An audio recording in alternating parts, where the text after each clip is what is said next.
आप सुन रहे हैं ध्रुव और एक शैतान के सदियों पुराने रिश्ते की कहानी।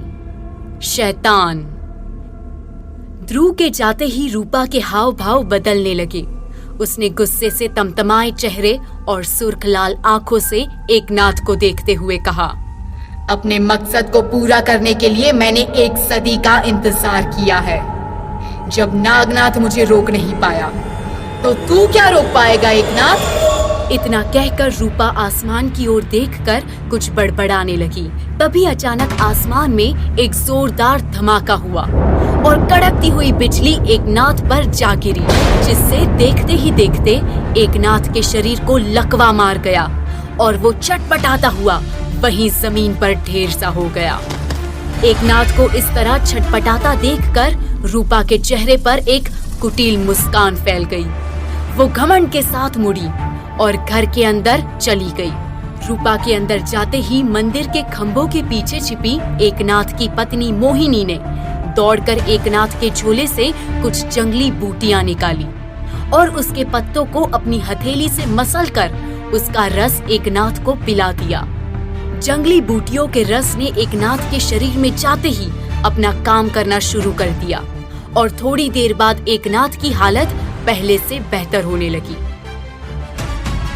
दूसरी तरफ ध्रुव ने रेलवे स्टेशन पहुंचकर अपना स्कूटर स्टैंड पर लगाया और एक गाना गुनगुनाता हुआ स्टेशन मास्टर की कैबिन में दाखिल हुआ।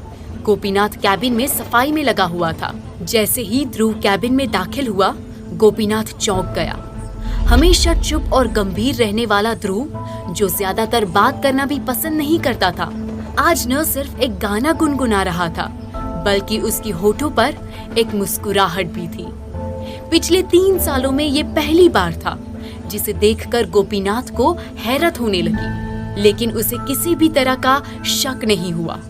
इसलिए उसने ध्रुव को अच्छे मूड में देखकर मुस्कुराते हुए पूछा, आज कोई खास बात है क्या मास्टर जी?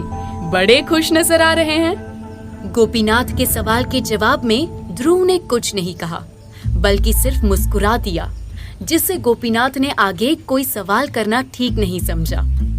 कुछ देर बाद उसने कैबिन की सफाई खत्म की और जाने लगा तो ध्रुव ने उसे रोकते हुए कहा, अच्छा गोपी, सुनो, आज अपनी घरवाली से कहना मेरे लिए दोपहर का खाना ना बनाए। मैं खाना घर से लाया हूँ। गोपीनाथ ने चौंकते हुए ध्रुव से सवाल किया, खाना घर से? गोपीनाथ अपनी बात पूरी कर पाता इससे पहले ही ध्रुव ने उसे बीच में टोकते हुए कहा, आज तुम बहुत सवाल कर रहे हो गोपी, ये सब छोड़ो और जल्दी से गर्मा गर्म चाय पिला दो। हालांकि गोपीनाथ ध्रुव के इस बदले रवैये से थोड़ा चौंक सा गया था, लेकिन फिर भी उसने आगे ध्रुव से कोई सवाल नहीं पूछा और बिना कुछ कहे चुपचाप चाय बनाना शुरू कर दिया।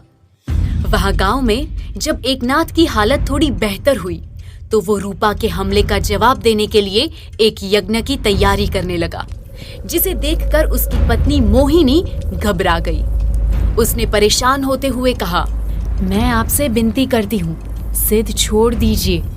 जो आप करने जा रहे हैं वो कोई साधारण हवन नहीं है और ना ही वो कोई साधारण औरत है। मोहिनी की बात सुनकर एकनाथ ठहाका लगाकर हंसते हुए बोला, मैं जानता हूँ कि वो औरत कौन है। उसके लौट कर आने का इंतजार तो मुझे कई सालों से था, इसलिए तो ये अष्टपिशाच यज्ञ कर रहा हूँ। 100 साल बाद अब उन 8 पिशाचों को जगाने का वक्त आ गया है, जिन्हें मेरे दादा नागनाथ ने अपनी तंत्र विद्या से गहरी नींद में सुला दिया था। अब तुम्हें मुझसे कोई नहीं बचा सकता रूपा। चाय खत्म करने के बाद भी ध्रुव देर तक ऐसे ही बैठा अपने साथ हुई घटनाओं के बारे में सोचता रहा और धीरे धीरे कल रात से लेकर अभी तक की सारी घटनाएं उसके सामने एक फिल्म की तरह चलने लगी और उसी के साथ उसके दिमाग में रूपा को लेकर हजारों सवाल उठने लगे। उसने जल्दी से रेलवे पुलिस फोर्स के दफ्तर में अपने पुराने परिचित सीनियर इंस्पेक्टर को फोन लगाया और बहाने से रूपा के घर, परिवार और गांव के बारे में पता करने को कहा। फोन रखने के बाद भी ध्रुव के दिमाग में उठ रहे सवाल खत्म होने का नाम नहीं ले रहे थे।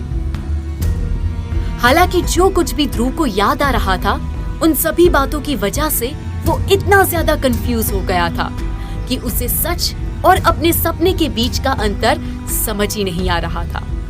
लेकिन फिर भी उसे ये बात तो समझ आ चुकी थी कि रूपा कुछ ऐसे गहरे और अनसुलझे राज अपने अंदर छिपाए बैठी है, जिनका उसके डरावने सपनों से कोई ना कोई संबंध जरूर है। ध्रुव ने मन ही मन इस बात का निश्चय कर लिया कि वो इस बात की तह तक जाएगा और रूपा की सच्चाई का पता लगा कर ही रहेगा। इन्हीं सब के बीच सुबह से कब शाम हो गई उसे पता ही नहीं चला। जब दिन भर ध्रुव ने स्टेशन पर आने जाने वाली ट्रेनों की कोई सुध नहीं ली, तो गोपीनाथ सोच में पड़ गया।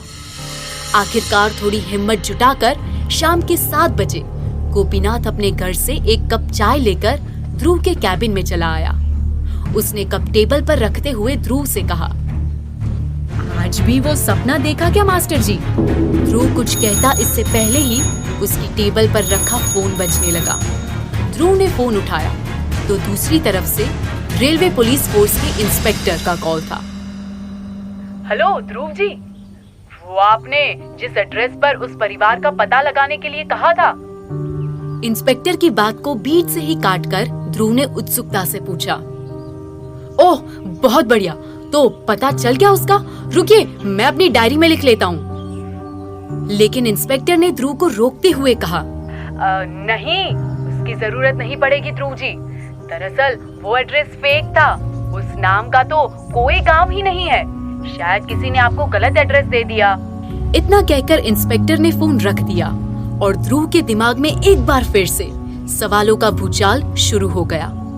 ध्रुव को इस तरह परेशान देखकर गोपीनाथ ने घबराते हुए पूछा, क्या हुआ मास्टर जी? सब ठीक तो है ना? गोपीनाथ के सवाल से ध्रुव का ध्यान टूटा। वो एक पल के लिए कुछ सोचने के बाद जल्दी से उठा और अपना बैग लेकर गोपी से बोला, आज मैं जल्दी निकल रहा हूँ, स्टेशन का काम तुम देख लेना।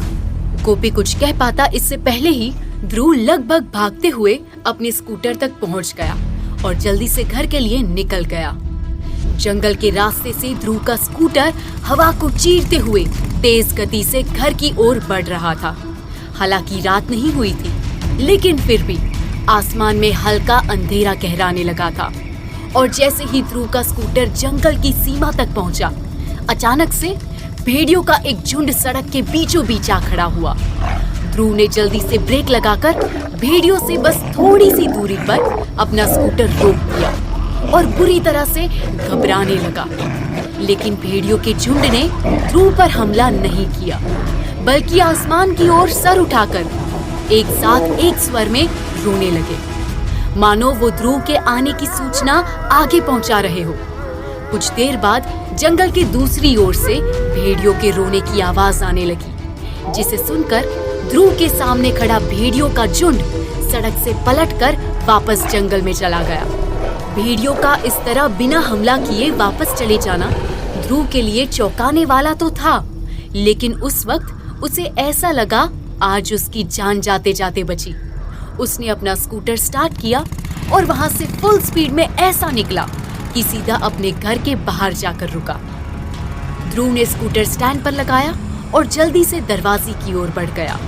उसने दरवाजे पर दस्तक देने के लिए अपना हाथ बढ़ाया ही था कि अंदर से दरवाजा खुद ब खुद खुल गया और दरवाजा खुलते ही जो नजारा ध्रुव को अपने सामने नजर आया, उसे देखकर ध्रुव के पैरों तले की जमीन सरक गई और उसके मुंह से एक भयंकर चीख निकल गई।